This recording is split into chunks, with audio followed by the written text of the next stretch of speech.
Adventures of the Saint, starring Vincent Price.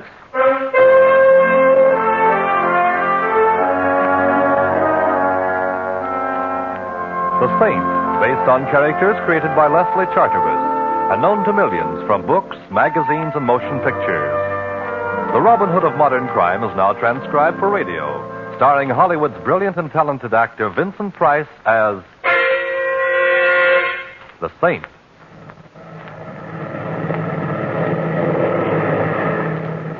Anything wrong, Captain? Nothing serious, Mr. Templar. Just coming down here for a check. Go on just as soon as we can. Oh, and where is here? Headstone, New Mexico. Used to be a big silver mining town, but now it's just another little town, I guess. Although I did notice there's a carnival playing over on the edge of this emergency landing strip. Well, how long are we to enjoy the hospitality of Headstone? Oh, 2 or 3 hours. Long enough to see the town, have dinner if you like. We're sorry to delay you, sir. Oh, it's all right, Captain. I'm seldom bored in a strange town. Well, you better go back and fasten your seatbelt, Mr. Templar. We're coming down now. Right, I'll see you later.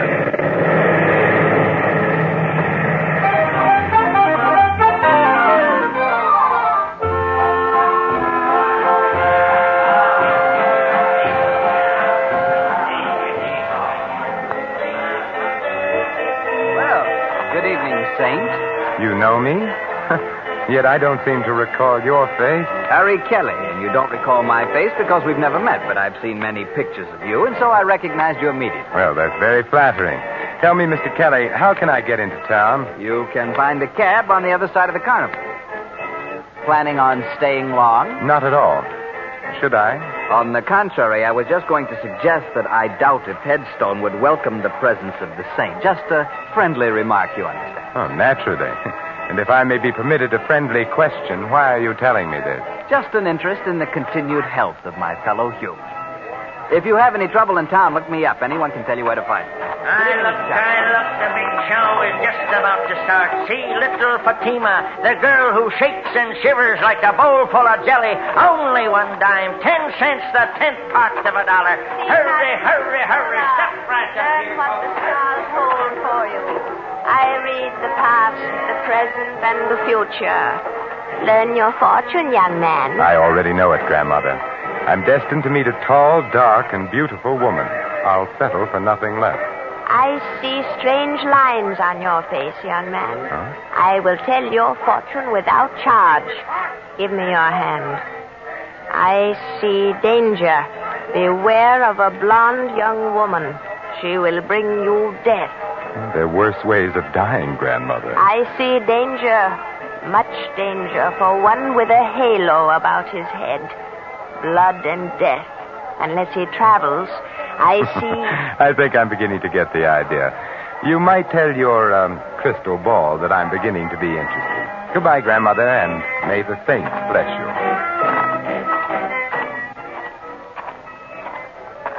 Taxi, mister? Oh, thank you. Say, do you suppose you can drive me somewhere that serves a good dinner? Sure. The Silver Dollar Hotel. Oh, fine. You know, I was just sitting there communing with nature about how many guys there are who blow their wad to watch some dame do a hula but won't spend a dime on a hack. Do I detect a touch of Brooklyn? How could you miss? That's me, chum. Ziggy from Flatbush. I used to drive a hack in Brooklyn. Now I own the only hack in Headstone. It's light, huh? You know, I ain't seen the Brooklyn Bridge for 10 years since I come out here for my health. Like I always say, it's a smart man who knows when it's healthy to get out of town. Meaning what? Does everything have to mean something? Me, I mind my own business. I stay healthy. That's why I'm living in Headstone instead of under one. I see. But if you didn't mind your own business, I suppose you'd give me some advice about leaving Headstone. Is that it? No advice, Mac. That's part of minding my own business. Headstone is a great place for strangers to visit, if they paid up their insurance.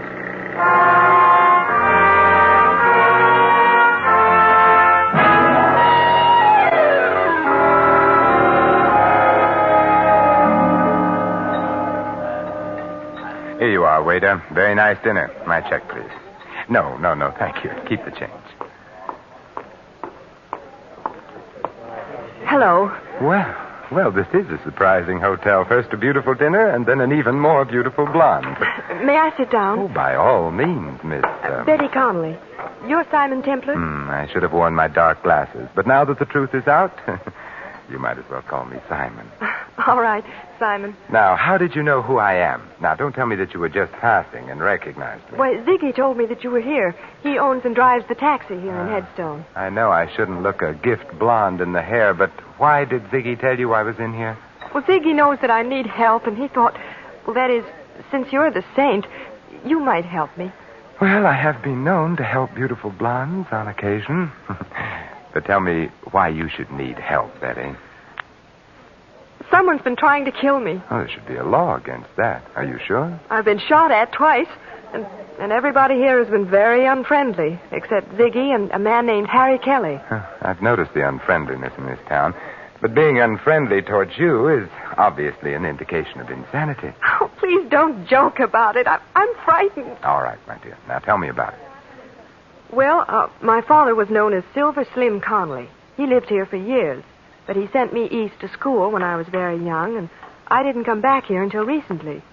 My father died about a month ago. Oh, I'm sorry. He was broke, and all he left me was his old silver mine. He called it the Betty Mine, after me. And I take it somebody wants the mine. No, the mine is completely worthless. There hasn't been any silver in it for years. But, my dear, you were shot at twice. Have you any idea who did the shooting? No, but it might be the same man who told me to get out of town. Oh, who? Mike McCarthy. Ziggy says he's an eastern gangster who's been living out here for several months. Will you help me, Mr. Simon? Well, I've never been able to say no to a pretty girl. You mentioned a man named Harry Kelly before. Just who is he? He knew my father. He's been very friendly to me, although he thought I ought to leave town, too. I've met Mr. Kelly, and he intrigues me very much. I think we'll go see him. All right. Oh, just a minute. There was some red dust on your coat. Oh, thank you. Ziggy apparently doesn't get enough passengers to keep his cab dusted. Did you say Ziggy was parked outside in his chariot? He was when I came in. Oh, there he is. Yes, looking exactly as if he were back in Brooklyn. Ziggy! Oh, so she found you, huh? Thanks to your bird dogging, which I must admit in this case has done much to overcome any natural prejudice against cab drivers that I might have. Say, do you know where Harry Kelly lives? Sure. Well, let's go then. Hey, don't you ever clean out this hack? What's all this dust? Well, who knows? Maybe it was that redhead that hired me yesterday. So she had dandruff. Ziggy, you missed your calling. You're as funny as an undertaker. Well, now, Ziggy, I don't suppose you'd care to tell me why you warned me to get out of Headstone. You got me all wrong, Saint. I wasn't warning you. I was just talking about myself. And I don't suppose you'd care to tell me why somebody took pot shots at Miss Conley here and told her to get out of town, too. Me, I don't know nothing. Like I was telling you, Saint, I mind my own business. Maybe you stay ignorant that way, but it's healthier, and I like it like that. Well, in that case, why did you send Miss Conley in to see me? Well, like you can see, she's a pretty little pigeon. She needs to know some guy who'll help her. Now, it ain't no secret that the saint goes around mixing in other people's business, so I tell her to see you. And who told you I was the saint? I got eyes in my head, ain't I?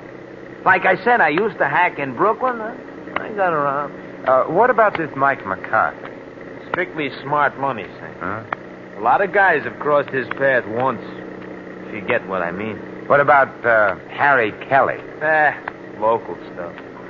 A nice schmo, but no more. You're doing all right for a guy that doesn't know anything. You got me wrong, pal. Ziggy, he looks people over, but he don't see nothing except one guy is tough, another guy is a schmo, and maybe another guy is too nosy. I really don't think we should try to involve Ziggy, Simon. He's been very nice as it is. Yeah, she's got something, pal. I ain't really equipped for it because the way you're headed, only a saint could feel at home.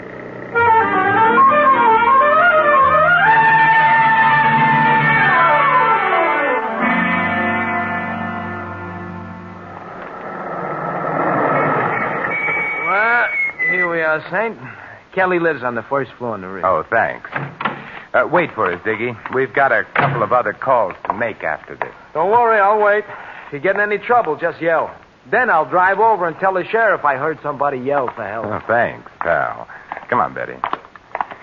Well, I hope our friend is in and that he talks. Yes. Strange. Harry telling you to come and see him if you had any trouble. If he had any connection with me, then why hasn't he said something to me? Well, he sounded to me like a cautious man. Maybe he did know something, but didn't want to say anything unless he felt sure something was going to be done. Well, we'll soon know. Yes, who is it? Simon Templar. Oh, the Saint. Just a minute. Those shots were in that room. This is no time for conversation, darling. We're going in. Oh, but... Like this. Kelly! Oh, Simon. Kelly! Kelly, this is Simon Templar. Saint? Yes, Kelly, the Saint. Who shot you? The window. Saint.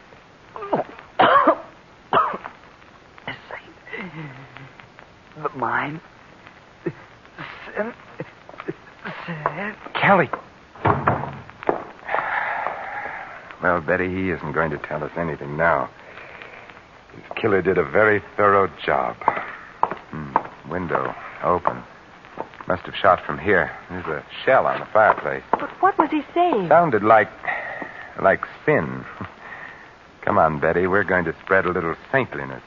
And I think I know where to begin.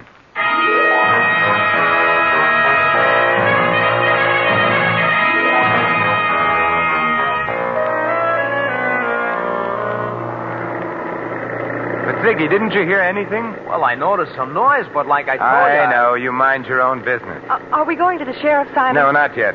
Ziggy, who's the assayer in this town? Old man Matthews. The office is closed now, but he lives right ahead there. That big white house. Okay, stop there. But, Simon... I'd like to satisfy a little curiosity about that mine of yours. I'll be right back. You stay in here, Betty.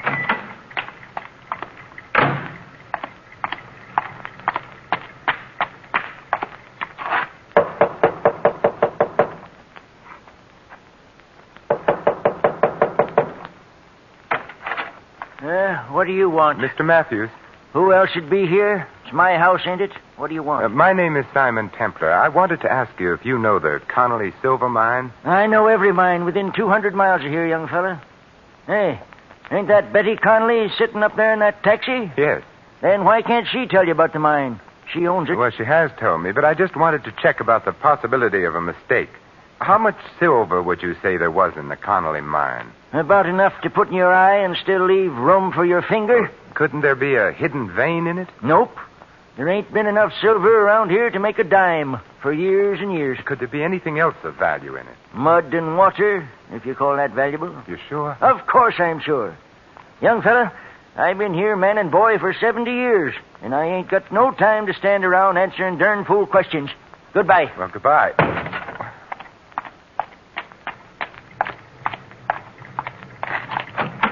And Betty, you may be right. Old man Matthews says the mine is worthless, too. So, Ziggy, take us to see Mike McCarthy. Are you sure you want to go there, Saint? If I was you, I'd get on that plane. It's leaving pretty soon. No, Ziggy, I've decided not to leave Headstone just yet. Later you can drive me over to Albuquerque, and I'll take the chief the rest of the way. Okay, chum, it's your funeral.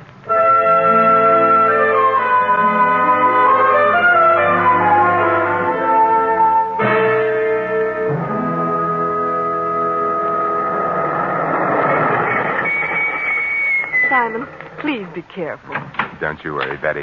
The Halo Wearers Benevolent Association would be very upset if anything happened to me. I'll be right out.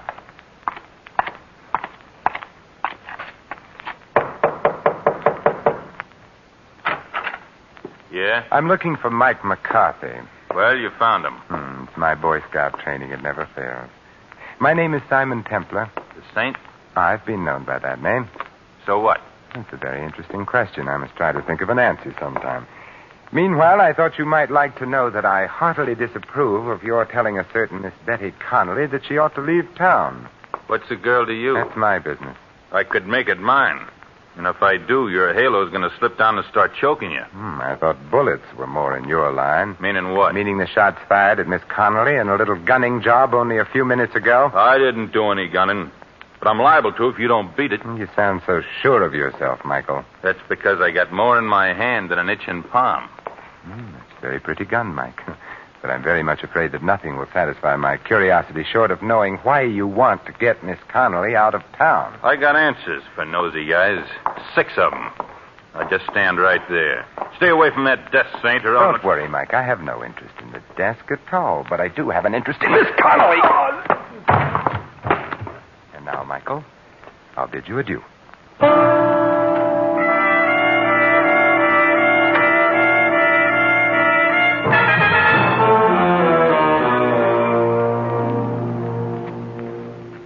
What happened, Simon? Oh, not much, I'm afraid. The conversation was just getting interesting when Mike had a sudden attack of dropsy. That's funny. I never heard of him being sick. Oh, that's because you mind your own business, Ziggy, like you told me. Betty, where is that silver mine of yours? About 2 miles out of town. Is there any place in town where we can rent a car? Oh, why, I have a car. Why? I feel a prospecting urge coming over me. Ziggy, take us to Miss Connolly's car, and then we can dispense with your valuable service. What's wrong with my car? Nothing, Ziggy. It's just that I don't like people looking over my shoulder, especially when I visit a lonely mine in the company of a beautiful girl.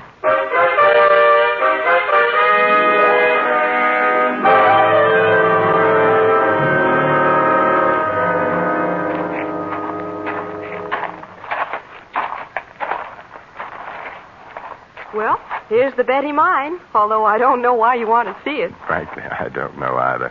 But as long as I'm here, I might as well take the 40-cent tour. Certainly, sir. Right this way. This old cable car goes down into the mine. All we have to do is stand on the platform and pull the cable. It works with balanced weight. Clever, these 49ers. How far down?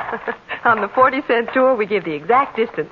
354 feet, 6 inches. Thank you. And thank you for having electric lights in a mine that hasn't been worked for years. Oh, the mine has its own battery. See? Here's a bulb on the car. Shall we go down? What are we waiting for? Let's go. Maybe the lights will go out. Just hold it like that. I've been waiting for you two. Well, Michael McCarthy, I was wondering if we were going to have your company. And this time, wise guy, don't try anything. Don't tell me, Michael, that you're going prospecting with us. I'm riding down with you, but I'm coming back alone. Start the car down, Saint, but don't try no tricks. You have a suspicious mind, Mike. Well, here we go. Call out your floors, please. Mezzanine, ladies' underwear, galoshes, and accessories. You'll be singing a different tune pretty soon, Saint. You both had your chance to leave town your way. Now you're going to leave my way. Oh, Simon, I'm sorry. Oh, don't be, Betty. This is my first ride on an open cable car. And it'll be your last. I wouldn't be too sure. Unless that cable breaks before we get to the bottom. What are you talking about? Sucker! It's a little crowded here for a 1-2, so I guess a 1.5 will have to do. Oh, Simon. How terrible. There now, Betty. It's all right. Oh, but Simon, it could have been you. He almost knocked you off the platform, too. It was the padded shoulders in my coat. I felt them hit the side. Oh, look at your shoulders. They're covered with dirt from the sides of the shaft. Yeah. Huh. It's red dirt. Wait a minute. Well, we can go back up, Betty. Mike doesn't need our help, and I don't need anybody to answer questions anymore.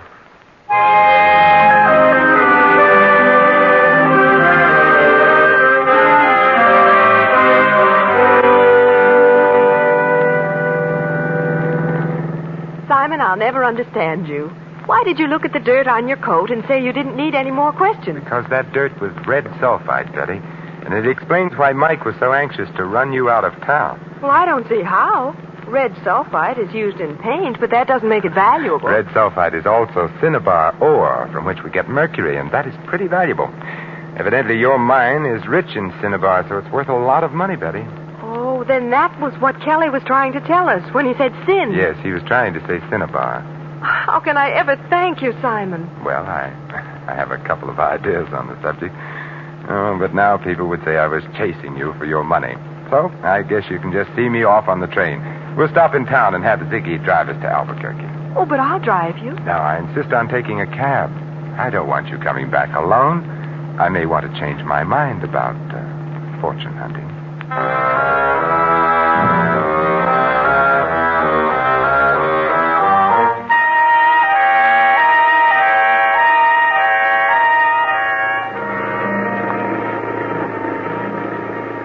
I said, Saint, I'm glad to see you leaving. This town is just funny about strangers. But hadn't you ought to take Miss Conley with you? But she doesn't have to go now, Ziggy, and besides, she's rich. She's what? Yes, Ziggy, we found out that Dad's mine is valuable after all. You mean you found silver in it? No, mercury. Oh, the stuff they put in thermometers? That's the stuff, Ziggy. But it's used for a lot of other things, particularly in wartime, and it's worth a lot of money. Well, what do you know? So that's why Mike was trying to make you leave. Huh? That's it. Well, did you stop and tell the sheriff? We didn't have time, but I'll see him when we go back. Oh, that's pretty nice for you, ain't it, Betty? Oh, here we are. Just in time, too. Yeah, the chief's in already. Very nice timing, Ziggy. Thanks, Betty, for keeping my forced visit to Headstone from being dull. Oh, Simon, well, why don't you stay in Headstone? I won't know how to run the mine or what to do with the money or anything. You'll learn, Betty. You know what to do when you get back to town? Yes, but will the sheriff believe me? I mean, about Mike McCarthy killing Harry Kelly. I don't think he will, since Mike didn't kill Kelly. But Kelly was shot with an automatic. It ejected a shell on the fireplace, remember? But Mike McCarthy carried a revolver. You saw it. yes, but will the sheriff... Oh, the sheriff will believe when you show him that the gun that killed Kelly is in Ziggy's pocket. What? What are you talking about? You knew about the cinnabar ore in the mine. You carried some of it away to be tested in your cab. And there was red dust in it, which you tried to explain with a corny gag. You're crazy. Harry Kelly had an idea what was going on, so you slipped around to the back while we were at the front door and killed him. All right, wise guy, you're so smart. What about Mike? Mike was working for you. But Simon, Ziggy told me that you were in town. Sure, he couldn't be sure that I wasn't here to break up his little scheme, so the smartest thing to do was to get us together so he could watch both of us. He thought I would use his cab, as I did, and it would be easy. But he slipped up when he sent Mike out to the mine ahead of us. Ziggy was the only one who knew where we were going. Okay, pal, you asked for it. This time, sweetheart. Like you said, pal, you should have followed your own advice about minding your own business. Well, he's all yours, Betty. The gun that killed Kelly is now on the seat beside him. All you have to do is turn the body and the gun over to the sheriff, and from there on in, he'll mind Ziggy's business for him. But Simon... Don't worry, Betty. I'll stop back someday to make sure that Venus is in conjunction with Mercury.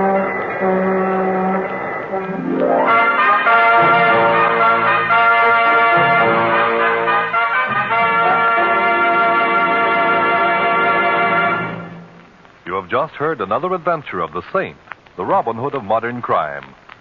Now, here is our star, Vincent Price. Ladies and gentlemen, how many times there have been men just like Ziggy, led into crime by insatiable greed, forgetting the simplest truths so aptly phrased by John Dryden. Murder may pass unpunished for a time, but tardy justice will o'ertake the crime. This is Vincent Price extending a personal invitation to all of you to join us again next week at this same time for another adventure of the Saint. Good night.